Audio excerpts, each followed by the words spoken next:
Olá, graça e paz da parte de Deus nosso Pai e da parte de nosso Senhor e Salvador. Jesus Cristo seja com você e com toda a sua família. Se você está chegando aqui pela primeira vez no nosso canal, no nosso vídeo, se inscreva, aproveite, nós ontem chegamos a 1000 inscritos, não é? Coisa que me alegrou muitíssimo, temos 1000 inscritos, pouco mais de 1000 vídeos já gravados, não é? Para meditarmos na palavra de Deus e espalhar o bom perfume de Jesus Cristo, aquele que morreu por nós, o Salvador da humanidade, tá certo? E hoje eu quero pensar com você num versículo que está aqui na carta de Paulo aos Romanos, no capítulo 8, versículo 31. E diz assim: se Deus é por nós, quem será contra nós? Aquele que nem mesmo a seu filho poupou, antes o entregou por nós, todos nós, como não nos dará juntamente com ele todas as coisas? Romanos capítulo 8, versículo 31. Se Deus é por nós, quem será contra nós? Porque, na verdade, a maioria da humanidade, dos homens, são amigos do pecado por natureza, não é? E sendo por natureza amigos do pecado, nós lutamos contra Deus. Então, Deus não é por estes, né? Porque quando ele coloca essa condição, se Deus é por nós, primeiro que ele já tinha dito antes, versículos antes, coisas que fazem com que você entenda quem é que Deus é por ele, não é?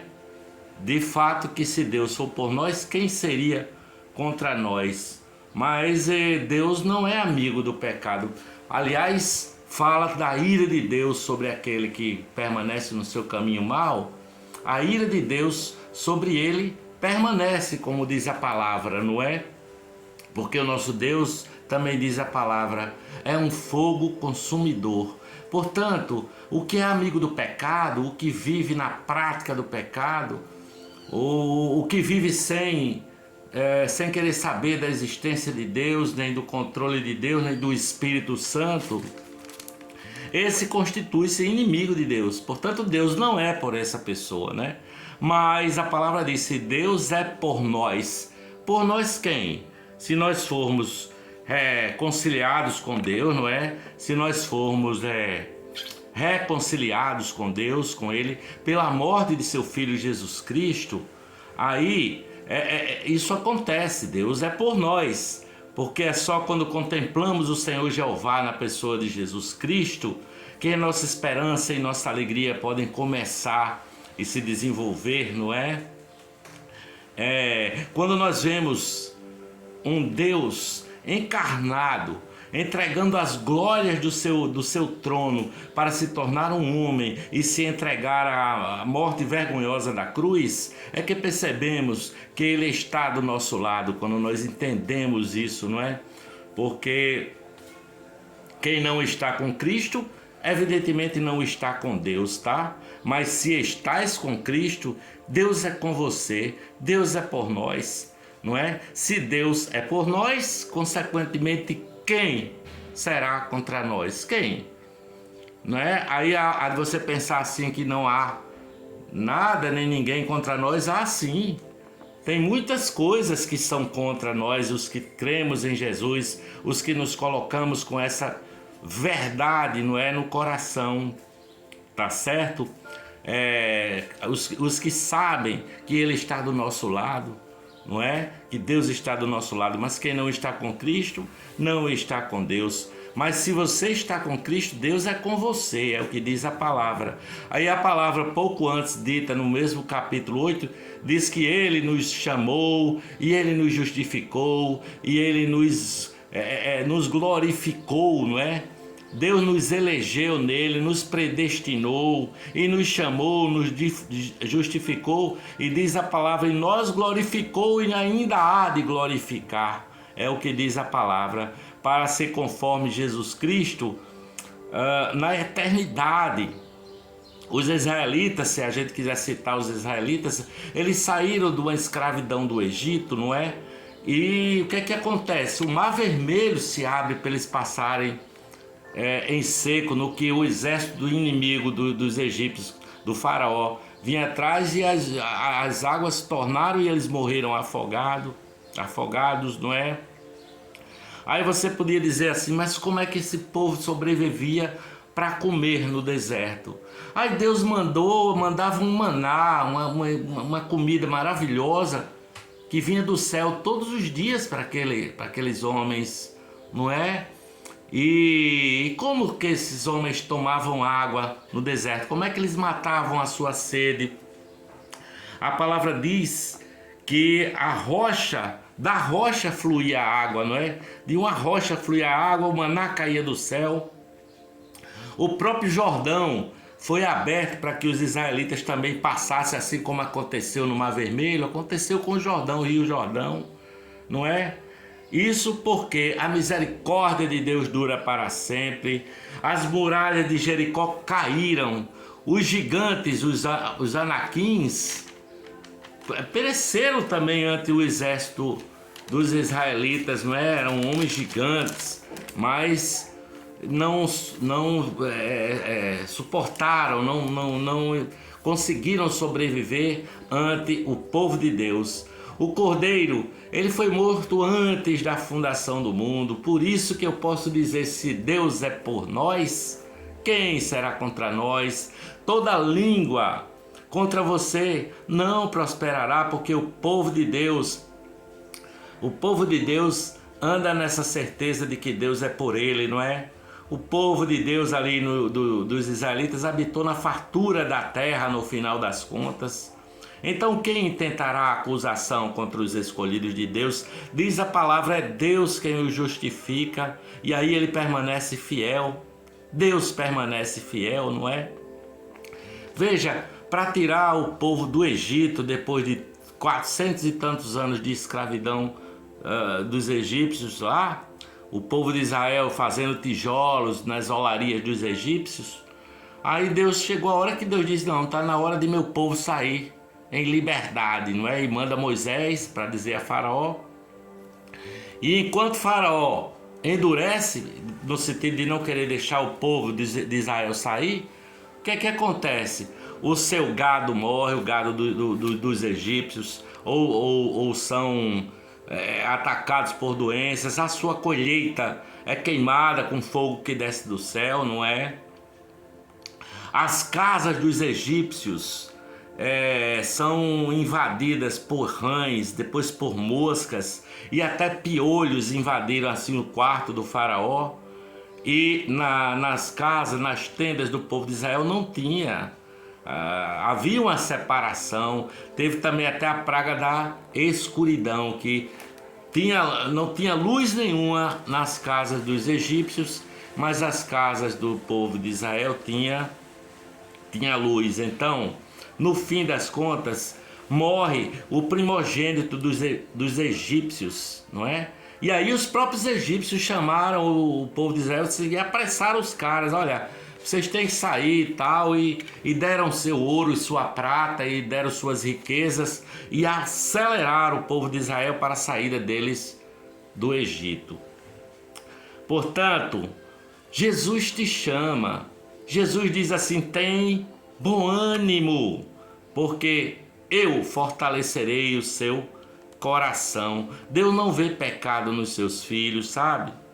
Ele os vê justificados por Jesus Cristo de Nazaré, pois Jesus nos salvou, Jesus nos justificou, e Deus hoje olha para nós com olhos de amor, porque o sacrifício de Jesus aplaca toda a ira de Deus, e aí nós temos paz com Deus por meio de Jesus Cristo, nosso Senhor. Ele nos glorificou, Ele nos ressuscitou juntamente com Cristo e nos fez assentar nos lugares celestiais com Cristo Jesus. Não é que nós vamos assentar nos lugares celestiais só quando a gente morrer aqui nesse mundo, não. Já estamos com Cristo assentados na glória, embora ainda não estejamos na presença, não é? De Deus. Mas ele diz assim, olha, que nós tenhamos a certeza de que vamos ouvir Jesus dizer assim: venham, benditos de meu Pai, recebam por herança o reino que vos está preparado desde antes da fundação do mundo. Na oração de Jesus, que está descrita lá no Evangelho de João, capítulo 17, versículo 9 em diante, ele diz assim, olha, não rogo pelos que estão no mundo, mas rogo por aquele que tu me deste, eu rogo por eles, sabe? E em outro momento Jesus diz assim, olha, todo aquele que o Pai me dá, virá a mim, e o que vem a mim de maneira nenhuma o lançarei fora, porque Deus provou o seu amor para conosco em que Cristo morreu por nós, sendo nós ainda pecadores. Deus é por nós, Ele é por nós, Ele é por nós desde agora para toda a eternidade. Portanto, cabe a pergunta, se você assim crê, quem será contra nós? Aí, aquela história que ainda há pouco eu falei, que nós temos inimigos sim. O próprio ser humano é inimigo de quem tem essa fé inabalável em Deus. O próprio homem é inimigo. A carne milita contra o espírito e o espírito contra a carne. E esses se opõem, são inimigos, se opõem um ao outro. E o diabo, o chefe das hostes espirituais da maldade, também estão contra nós, não é? É por isso que quem anda com Cristo é caluniado, perseguido, tá certo? Jesus chega a dizer assim, eis que vos envio vocês como ovelhas em meio a lobos devoradores, não é? Mas nós conseguimos pregar a verdade de Deus contra até o próprio mundo, não é? E Jesus diz assim, olha, eu não peço na oração que ele fez ao Pai, oração sacrificial, não peço que os tires do mundo, Pai, mas que os livres do mal. Portanto, se você está entendendo esta mensagem, se o Espírito Santo falou no seu coração que você já foi, o seu preço do seu pecado já foi pago por Jesus na cruz e que você é um bendito de Deus, um filho de Deus por meio de Cristo Jesus, vigie e ore, sabe? Para que você vença o mundo, não é? Para que você possa fazer como Paulo dizia assim, olha, o mundo já está crucificado para mim e eu também estou crucificado para o mundo. De sorte que vivo não mais eu, mas Cristo vive em mim. É preciso você ter essa convicção, sabe? Para que você construa a sua vida na rocha eterna que é Jesus Cristo de Nazaré. Porque Paulo diz assim, olha, na minha carne não há bem algum. Ele chega a dizer, o meu entendimento, eu creio em Deus e quero fazer o bem, mas o mal que não quero, esse faço. Porque existe na nossa carne essa militação contra o Espírito, essa militação contra as verdades de Deus, essa luta, ela é espiritual. Mas se Deus é por nós, nós construímos a nossa vida na rocha eterna que é Jesus Cristo, não é?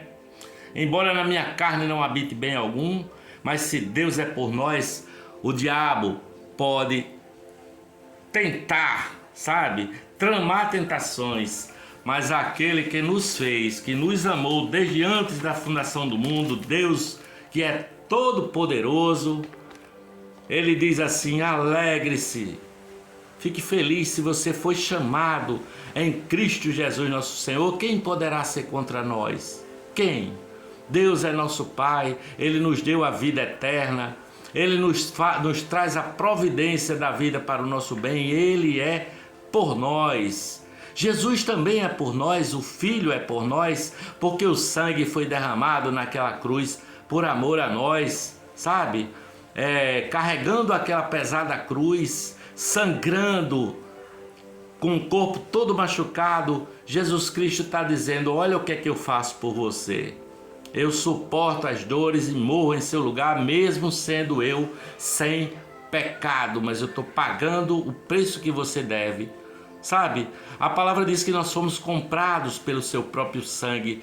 O Espírito Santo é por nós, a Trindade é por nós. O Espírito Santo nos conduz a toda a verdade.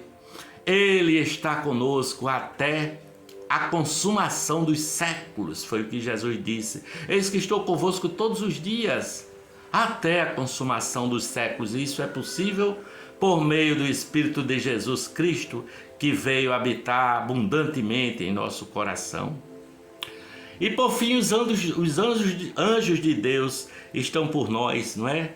Os anjos de Deus nos protegem. Outro dia, o meu querido Jorge Luiz Melo, que é mentor aqui da estação do Caminho da Graça, Estação Natal, citando lá uma determinada situação, ele diz: rapaz, quase que eu peço metade dos anjos que protegem João Davi para resolver a nossa circunstância. Claro que ele estava brincando, mas isso é uma verdade sim, porque os anjos de Deus estão acampados ao nosso redor e todos eles são por nós, de tal maneira que quem tem Cristo, quem tem Deus, quem tem Jesus o Filho, quem tem o Espírito Santo, até a lei de Deus é por você, se você anda assim nessa convicção. Se Deus é por mim, quem será contra mim? Quem será contra nós, sabe? Defenda, se você crê assim, a causa de Cristo. Não se envergonhe de pregar o Evangelho, essa verdade. Testemunhe a favor de Jesus Cristo, que o Senhor te abençoe, por amor de Jesus, por amor de Cristo, sabe? Em nome do Pai, do Filho e do Espírito Santo. Se Deus é por nós, quem será contra nós? Aquele que nem mesmo seu próprio Filho poupou, antes o entregou por todos nós, como não nos dará juntamente com ele todas as coisas?